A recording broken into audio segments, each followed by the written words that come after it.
Most of all, like I said, guys, Podbean. What's up? What's up? What's up, you guys? Good morning. Good morning. We're having coffee this morning. It's Wednesday, and it is beautiful over here. If you guys are catching the replay in the comments, please, you guys know what to do. Type in the word replay. That just helps all my other friends and people who are listening. Just get the algorithm from Facebook and YouTube so people can actually see these chats. We're having coffee, and I actually made my own special brew. This is like I call it foo-foo coffee, right? If it ain't black, it's foo-foo. But let me tell you guys what I got in my coffee this morning. I got chocolate. So basically, you guys know, like, organic cacao. It helps with the antioxidants. It just really improves your health. And just a little bit of almond milk, just a little bit, just a dash of that in there and everything like that. So it's not your typical like a Starbucks, all those macchiatos, whatever you guys drink. I'm actually drinking some coffee, all right, with some actual benefits in it, zero sugar. But anyways, get your coffee, guys. Let's go ahead and we have some tough discussions that we're gonna have today.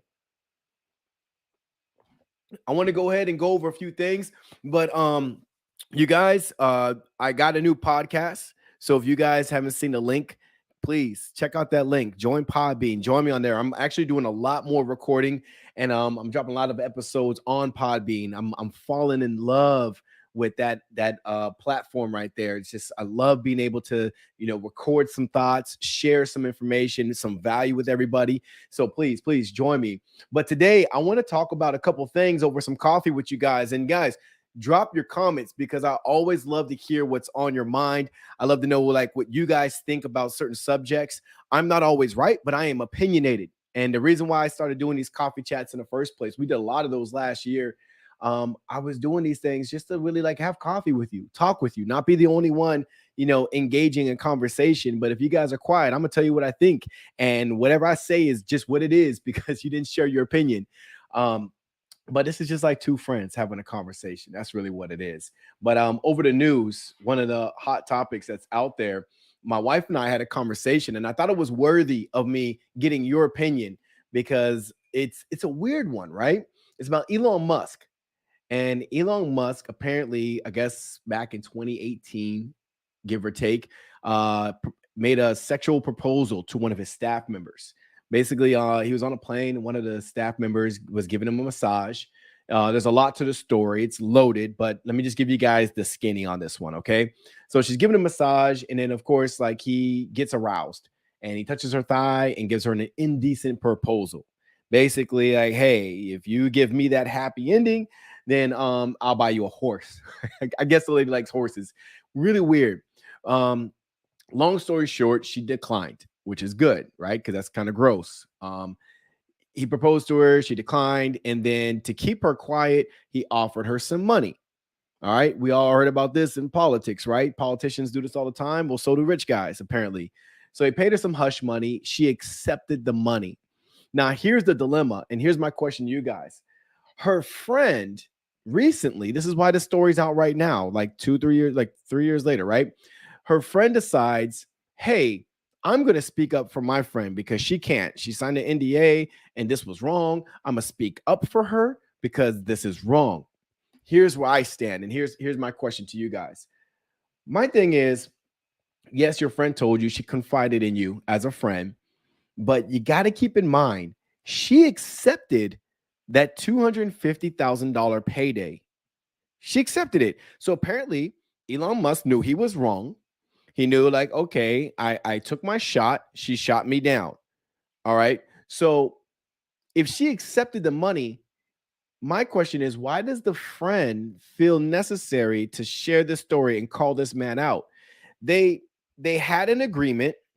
Now, if her friend said, oh, hell no, I'm going to go write a book, I'm going to go tell everyone, I'm going to go tell the world, that's one thing. Do your thing. All right. That was wrong. But I guess my stance is her friend is a little out of line because that was an engagement between those two. And yes, her friend shared it with her. So you can form your opinion about Elon Musk, based off your friend's story. But did she really have to put this story out there, or do you think she's looking for clout? Do you think she's looking so she can write a story and make some money? She's trying to capitalize on this, and is she wrong for doing that? She's trying to look like she's a hero, but I'm thinking, are you really a hero because your friend felt that $250,000 was enough money to go ahead and keep her mouth shut? She signed the documents to my knowledge, they didn't hold a gun to her head. They didn't force her to sign that NDA. So really though, what is her friend doing? And is Elon really that bad? Because he did pay her. He made a mistake. He paid his debt. So what's the deal? Like, was this worthy? I see some comments are rolling. I want to see what you guys think. Friend had no right to open her mouth. Absolutely trying to capitalize. I agree with you guys. Let me tell you guys something. And Lynn usually plays devil advocate with me sometimes when we have conversations, because we like to help each other see both sides of the story. But this is one she agreed to. She's like, well, he didn't sexually assault her. I mean, yeah, he touched her thigh, but he offered compensation for his indecent proposal, and she accepted the indecent proposal. So I'm thinking, like, what's the story here? Like, I think this is going to be news for like 5 minutes, and I think it's going to go away. We got bigger things to worry about, right? We got bigger fish to fry. We got that war in Ukraine. We got tensions with China now, but we're talking about Elon Musk that made a mistake. Now, like, here's a situation where I think it's different. Like the Jeffrey Epstein story. I'm sure you guys all heard about Jeffrey Epstein. Like, he's dealing with children. All right. And obviously, at a young age, you don't make wise decisions. You don't make informed decisions. So this was not a child. She was an adult. Jeffrey Epstein was giving proposals and paying peanuts to these children, which was disgusting, right? Like, that's a totally different scenario. This one is an adult woman. She's professional. She was employee. She was staff. He made a proposal. I mean, dude, you got to pay the piper. If you're going to make some stupid decisions like that, I mean, just, hey, pay the price. And if she accepts it, great. If she doesn't accept it and she wants to take you to court, I mean, dude, you got to be smarter than that. I mean, he's supposed to be one of the smartest guys in the world, but obviously, even people who we quote unquote call smart, like, come on, common sense ain't always common, I guess. James Riley said, they want to ruin the reputation. That's the only reason someone would do that. I agree that exactly what he said right there. Somebody else said, and if the staff member is massaging him, not exactly employee boundaries, would it be crazy for him to think he could go further? Yeah, you're right. Like what's to say that the person wouldn't have thought, like, like, oh, okay, since you did this for me, like, hey, this might go a little bit further. So I mean, that's this is all things that we got to take into consideration on what we get in an uproar about. I think that everything is breaking news these days. Everything's an uproar, and yeah, like I said, like you and I, that's something that we would probably never ever do, but he did it. But he offered money, she accepted it, move on. You know what I'm saying? Unless she was coerced and she was forced to sign something and forced to take the money, I'm just like, yo, you got to keep it moving, keep going. It's the same thing with that whole Stormy Daniels case. I get it, you guys. I totally get it. Like on how you guys feel about your favorite politicians or politicians you guys love to hate. But at the end of the day, she was paid money. She signed a deal. She accepted it. What are we doing here? Like, what are we doing here? Like, at the end of the day, I just think, like, sometimes things just get so silly. Like, you made an informed decision. You thought that money was worth keeping at the time. Don't come back now. Like, you've already signed it. Like, what's the point of having a contract if we're not going to hold people to those contracts? You know what I'm saying? It's just like, really, can I really get mad at someone? When, like, you were part of it. You were part of it. You're an adult. You can do what you want. Like, it's your life. If you want to take them to court and call them out, great. If you want to accept money and keep it moving, then keep it moving. You can't go back and say, oh, never mind. Now that you're doing something with your life, I want to get some exposure and whatever. I just think that, like, as the public opinion, the public jury, we got to hold some people accountable to it. We got to hold some people accountable. That's just my thought. Whether you like people or not, doesn't matter. It's just like the actions. We got to separate our emotions towards people and look at the actions of what some folks are doing to get us in the uproar. So, anyways, someone said, oh, there's no sound. Well, that's not good. Like, how in the world? So, anyways, next thing I want to talk to you guys about is something that's very recent, is the Texas shooting. And as a parent, this is something that, like, it hits home pretty hard for me. And I don't know if if you guys like, put a lot of thought to it, like parents wise, like it kills me to think about what those parents are going through. I don't think that I could ever I don't think I can ever really like imagine like what I would go through, like the pain that those parents are going through. And the question I have, I guess, for this topic right here, guys, is what is a solution? What's the solution? Taking politics out of it. I'm going to get on politicians, guys, in a second. I have a very unique stand when it comes to politicians, because for me, guys, the way I am with politics, because coming up most of my adult life, I didn't really understand, because I guess I was never really involved with the whole political world. I guess most young people aren't. I didn't really know the big difference between Republicans and Democrats, as a younger adult, until I got into the military and I started to learn and people were educating me, whatever. Then I would lean one way, then I lean another way. But then, like, now that I'm like more like, I guess, experienced, I realized that, man, like what a shit show to say the least when it comes to all politicians. I mean, like, and not just politicians. I can't just put it on them, because they're doing what the public is allowing them to do. We are choosing sides when it comes to politicians. Guys, don't get me ranting on politicians. Let me tell you, we choose sides. And it's like we allow this garbage. We allow the craziness. There wouldn't be a far left or a far right if the public didn't allow it. We allow it. Like, why are we as Americans saying, "Oh, I'm Democrat, I'm Republican"? No. You voted Democrat. You're not a Democrat. You voted Republican, but you shouldn't claim that's not your team. That's like saying, like, "Oh yeah, I'm a Laker." No, you're not on the Lakers team. You root for them. You're a fan, but like when the Lakers suck, as a fan, you realize they suck. How come we don't do that for politicians? Like, when you're doing good, I'm gonna cheer for you. But when you suck, why can't you just own up to it and say I suck? You're just like, hey, look, I don't like how you're performing. I don't like what you're doing. You're not doing what I voted you in to do. So like we treat politicians like it's personal. We should never get personally offended. We should never look at our friends weird because they like a different politician. What? This is not a team thing. These are elected officials. We should hold them accountable. Why are we holding each other accountable, trying to sway each other's opinion? Like, no, like we should hold them accountable. So like, again, like what we want, they're doing. So when it comes to this Texas shooting right here, it just seems like every time there's a mass school shooting, it just seems like we're devastated. Obviously, like this hurts. This is painful, y'all. We're all devastated. But at the end of the day, nothing happens. We get one political side that says, oh, gun control. The other one says, oh, they're trying to steal our guns.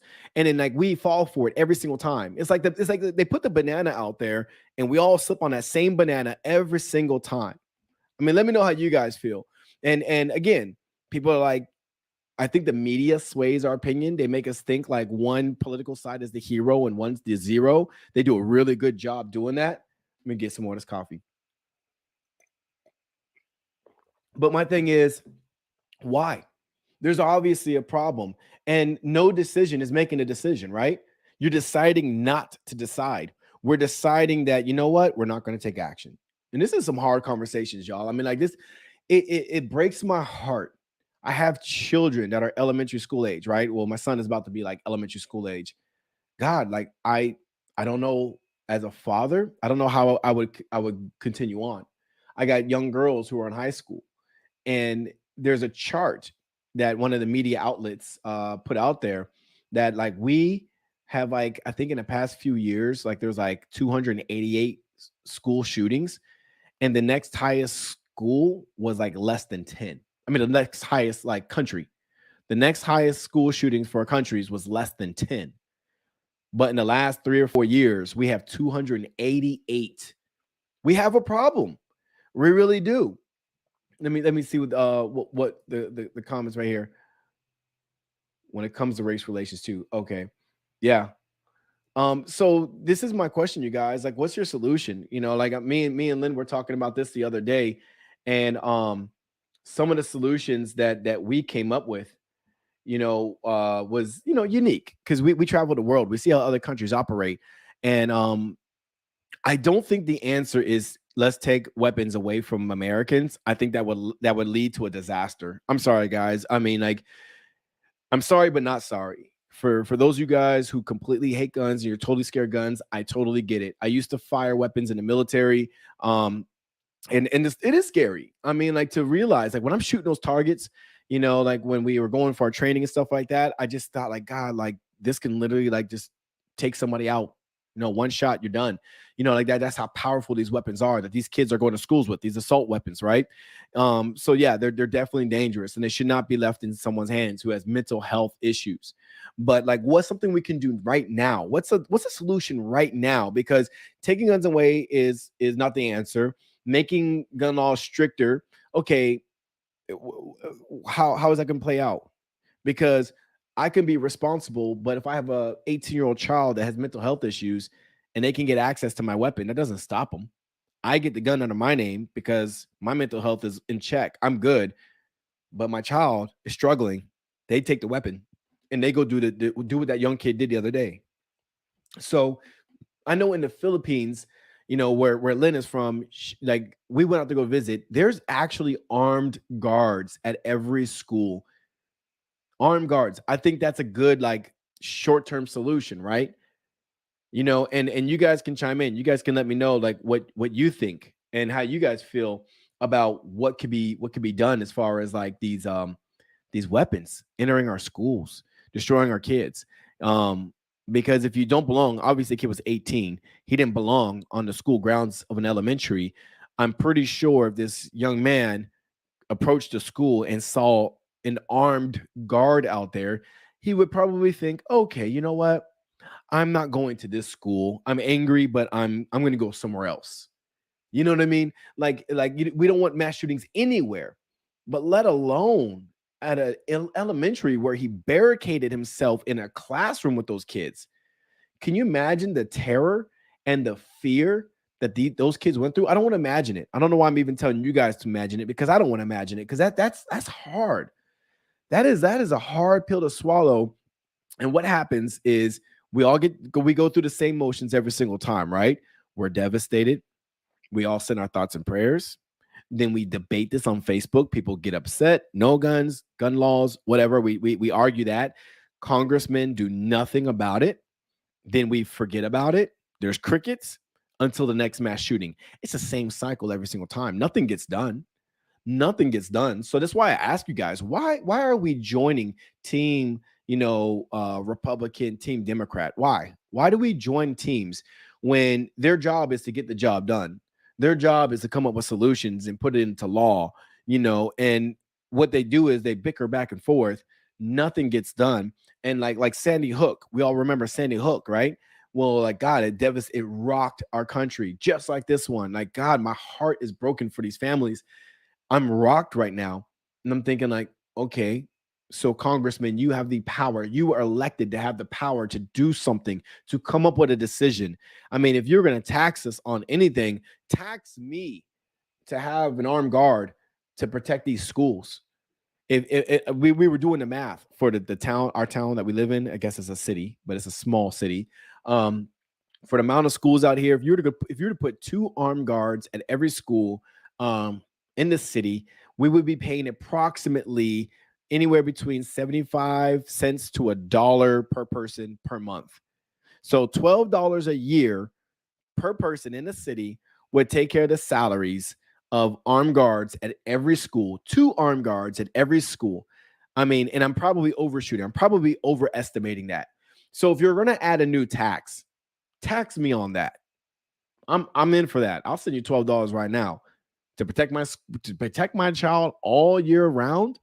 You know what I'm saying? But, like, again, like, I get it. No one wants to do taxes, but I mean, what are we going to do about these gun laws, y'all? Tell me a better solution. Because we're building all kinds of great stuff. We have the world's strongest military. I mean, like, we're crushing it. So what else can we do? I mean, can we activate the National Guard? I mean, I'm sure there's tons of reservists.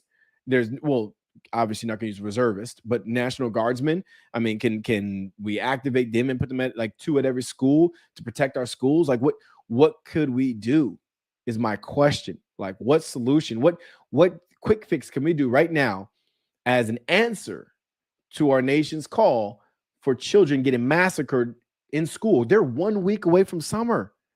These kids were probably excited about their life in the summer, going to the next grade. And this young man took it away from them. He took everything away from these families. There's devastation in not just the families that lost children, but all the children and students in that school will never be the same. They will never be the same. Those teachers will never be the same. And I'm having this conversation with you guys because this is a hard conversation to have. This is something that I think that people struggle to talk about because we're so busy rooting for our favorite politician or our favorite political team. Yeah, I'm talking smack about y'all because I sit on the sidelines and I laugh. I laugh in disgust. I laughed at like, why are you joining Team Democrat or why are you joining Team Republican? Why? Like what have they done for you lately other than anger you? And they sit there and they're like opposite day. When I see them, something pops up. It's like, how does one political party, like every single one of them, vote the same exact way? It's like they don't have a mind for themselves. It's like whatever the leader is of that particular party, they all say, hey, you guys should all vote like this. And then so you're not voting in my interest. You're voting in the interest of your party. And you're telling me on the news how I should feel because I lean towards your political party. No, I'm not cool with that. I'm not good with that. I'm really not. So again, I guess it really goes back to the public. When are we going to hold our politicians accountable? When are we going to stop wearing our favorite political t-shirts, take those jerseys off, and now we're going to act like your boss? I'm going to act like your boss, and I want you to get the job done. That's my expectation from you. I'm no longer cheering from you. Matter of fact, let me go ahead and turn off the news. Because if you watch one news station, you lean one way. You watch another news station, you lean the other way. I see the same news story on two different news channels, and they tell it like polar opposites. One is praising something going on. The other one is like talking about it's like the world's coming to an end. What are we doing here, y'all? What are we doing? They're brainwashing our country. Like they're playing us is what they're doing. But like I said, guys, sending thoughts and prayers is nice. I think it's always a nice thing to send your condolences and share your thoughts and prayers, share posts, so we're all aware, because I think bringing awareness is very important. But I think that this time, I think people need to consider taking things a step further and start sending emails and start sending phone calls to your congressman and tell them, like, I know this didn't happen in my area, but what are you going to do about this? Because I don't want to be next. I don't want my children to be next. I don't want you to take action after something happens. What is your proactive stance to this right now? How many of you all are willing to do that? Because do you really care? It wasn't your child. Did it kind of like slow you down a little bit when you heard about it, but now you're keeping it moving and now you're just back to Wordle or whatever you guys play on your phones?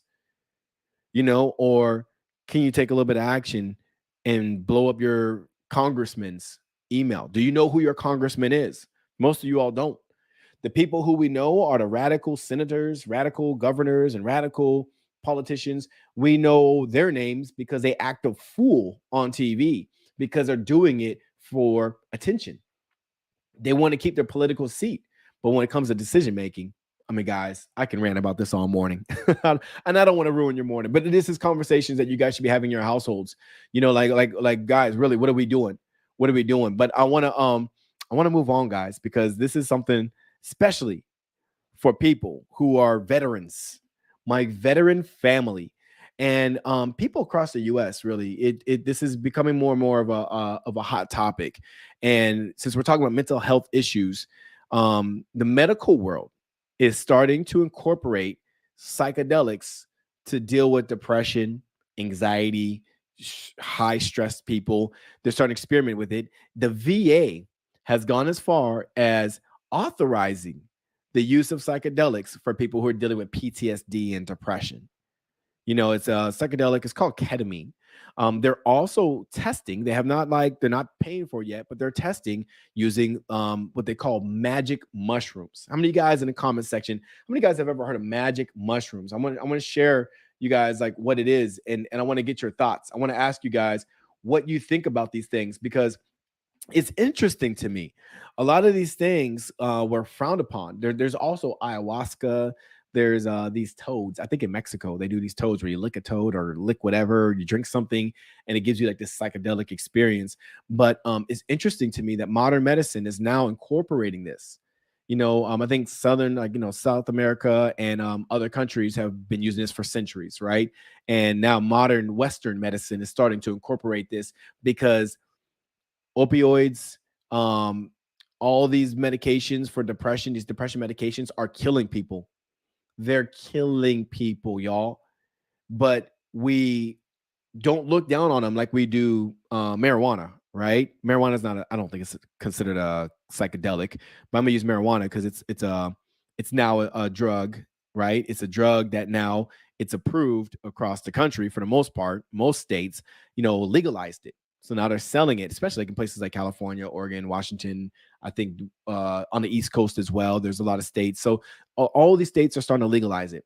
They're like, okay, it's not as bad as we used to say it was. I mean, and guys, we got Google now. We're not ignorant, because I could say back in the 80s and 90s and maybe even the early 2000s, we were ignorant, right? Like the information wasn't as abundant, but you can do a simple Google search. You can Google statistics of marijuana deaths compared to alcohol deaths, right? They both, create this thing in your mind, and it kind of like, obviously you don't want to like operate vehicles when you're on them, but there's, man, thousands upon thousands of times more deaths due to alcohol than there is to marijuana. But marijuana's a bad guy, right? Marijuana's a bad guy. Why is that? And I'm curious. I want to know what you guys think about, like, why this was touted as something that was bad for you. I mean, look at cigarettes. Look at cigarettes. And then, James Riley, he said, what's the impact of jobs or career aspects, employment, drug tests? Not everything is recognized, even if it's legal. Yeah, it's one of these things where I think that when it impairs you, obviously, like there needs to be like some restrictions, right? For jobs, like these jobs need to like restrict you, just like it's alcohol. Like you can't go to work drunk. I've had employees in the past kind of work drunk, and obviously that's a no bueno, right? It's not good to go to work drunk or go to work high, right? Using marijuana. I think that's when it's recreational, just like alcohol. If you, I'm not judging you. If you guys drink alcohol, I did in the past. I used to drink alcohol, but I would never do it with operating a vehicle, going to work. I got to be like a responsible adult. But when you're in the comfort of your own home and you're off, you do what you do, right? It just is what it is. So now that they're seeing that, okay, it's not that bad. So like in sports, marijuana definitely does not give you the advantage. So why in sports is it still like a banned substance? Like I still need to know. I need someone to share something with me as to how marijuana is more dangerous than opioids, how it's more dangerous than alcohol. I need to know why it's more dangerous than cigarettes. I need to know these things for me to continue. Because I used to think, oh my God, like obviously that's bad. The government said it's a drug. I'm totally against it. Now they're saying CBD is healing, right? So CBD and THC, obviously, guys, THC gives you that high experience. CBD is actually a part of the plant. I don't know how they even do this, guys, but they extract it and it heals. It helps out with pain. It helps out with anxiety. It helps out with stress. So if it's healing, why is it still demonized? And you guys can share your thoughts and think about this. I want you guys to really think about this. Can you guys tell me why in your mind you still demonize some of these substances and back it up with some facts? And I mean, if you have facts, if it's just an opinion, you're like, well, it just is what it is. And I know people say it's a gateway drug. Is it really though? Or is that what the government told you and you ran with it? Because what was, okay, it's a gateway to what? It's a gateway to cocaine. Okay, well, what's cocaine? Isn't that something that was made in the medical world? Don't they use cocaine in the medical world? So it's a gateway to these substances that man made. Again, like I'm just saying, guys, think about it. Think about these things that we demonize. So now it brings us to the whole magic mushrooms, right? That's a psychedelic. That falls in that classification of psychedelics. They're using this for people with PTSD. They're using this for people with depression and anxiety. It's becoming decriminalized. And just so you guys know the difference between decriminalized, that just means that basically you can't like go around selling it. I believe. I think that you can have it on you and you won't be charged. There won't be anything with it. But the way the country is going, you guys, it's going to be just like marijuana. It's going to become legalized. It is. And then obviously it's a substance that should be treated just like alcohol. It's a substance where, like, you know, if you're using it for medical purposes, great. If you're using it for recreational, then obviously, like, be smart, right? Don't be in a vehicle, because if it impairs you, obviously you should be operating a vehicle. If it impairs you, you shouldn't go to work, you know, with the stuff in, like, you know, active in your system. It's just like alcohol. But we need to, like, I think we just need to really ask ourselves what's really causing damage. This is just really, this is something I think discussions that we need to have as a public, and we need to start questioning things. We need to question everything, just like a child, right? My 4-year-old, he's at the stage where he's questioning everything. He's forcing me to answer him with the whole, but why, dad? But why? He asked those 5 whys, and I had to give him an answer. You know what I mean? Because he's not satisfied with, well, just because. He doesn't want to hear that. James Riley said, CBD has been separated from THC. It doesn't provide the high, but it provides the help for anxiety. Yeah, he's right. I mean, it does. I wish that I was more consistent when I tried CBD, guys. I tried it. I've never been consistent enough taking it to be able to say like the benefits of CBD. But there's a lot of like veterans. I'm big in the veteran community, you guys. I have a lot of veteran friends that are using CBD daily, and they swear by it for their pain. Guys, our bodies are beaten and abused. Military veterans, don't just thank them for their service, man. Thank them for like the abuse they put their bodies through. We put our bodies through a lot of abuse, and I'm broken, guys. I mean, like, like physically, people look at me and like, dang, Joe, like you're still fit, you're still good. You guys, I live in pain every single day. But the military, they would, like, you know, they used to prescribe me Vicodin, and it would give me this high, and it was addictive. It was addictive, and I got scared because I would even take Vicodin even when I wasn't in pain. And sometimes I would double down because obviously the effects, like my body was adjusting to it. I would double down, knowing it's killing my organs, knowing it's destroying the insides. But I was like, I just got hooked. And like I'd have a meeting. If I was nervous about a meeting, I would just go and take some Vicodin. It made me feel high. And I was like, you know, it's not that bad. Let me go ahead and crush this meeting real quick. I stopped it. I would rather live with the pain versus have an opioid or have like a painkiller addiction. I would rather live with the pain, you know. And look at this. Look at on the news, guys. Pay attention to what's on the news. Like, get away from all the political crap. Look at these pharmaceutical companies that's caused so many deaths, and nothing happens. They pay a couple $1 million, which is like peanuts to these companies. They pay a couple $1 million. A lot of it's coming out of their insurance anyway, so they're not really losing anything out of pocket for the most part. Pay a couple $1 million and they keep it moving, and they keep pumping these drugs into our system. Drug use, pharmaceuticals have increased drastically ever since COVID hit. Mental health is out of control right now. And if you're telling me a little bit of marijuana, CBD, will heal people, then what's the problem? Because again, I need stats. I need someone to educate me because I feel ignorant to the dangers of marijuana. I need to know the dangers of magic mushrooms, ketamine, right? Ketamine is more of pharmaceutical grade. Ayahuasca, right?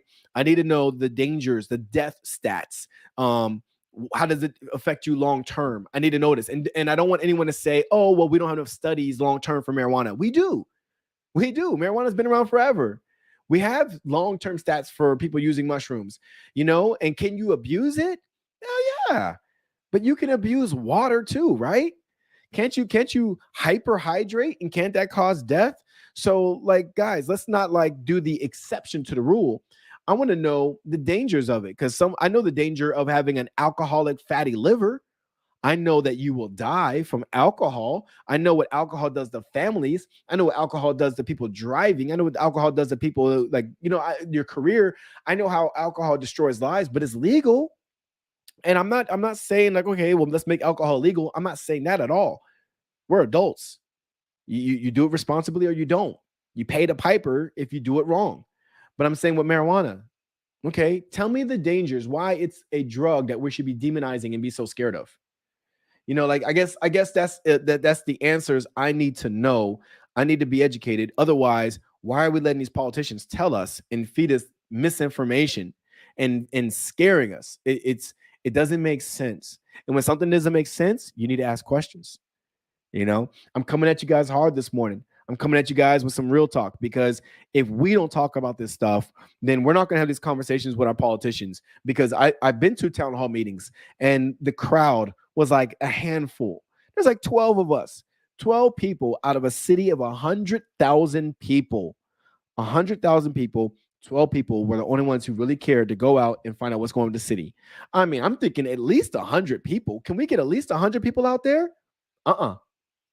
Couldn't even get 100 people out there. 12. So it just shows me the disconnect. There's so much information. There's so much access to knowledge these days. And I don't think that we're leveraging it for the right reasons. I think that whatever we're told on media outlets, we run with it. We run with it. But ask questions, y'all. If a politician is saying something, ask questions. Make them show you proof. Make them validate. And I'll finish with this, guys. And this is going to be a very unpopular conversation to have. But with everything that's bad, I can find some good out of it, right? Now, I think the whole thing with the elections and the blasphemy with the whole election was rigged. Some good came out of that, because here's the deal, guys. They had to show how elections are run, and now political figures are now on the edge to ensure that we continue to make sure elections are tight and secure. Some of the people, like some of the things that were thrown out there that was just making people, like voters, making it harder for voters, like that's a whole nother topic for another day. I think we can all kind of go at it with that. But sometimes, okay, if you throw information out there, prove it. I want to know why. I want to know how it works. Show me how it works. Oh, it's going to cost you a little bit of money. Got it. Well, pay the price to do this so I know how the process works. So moving forward, I'm not just blindly going out there voting, and something's wrong. Again, I think that, was it a waste of time? Yeah.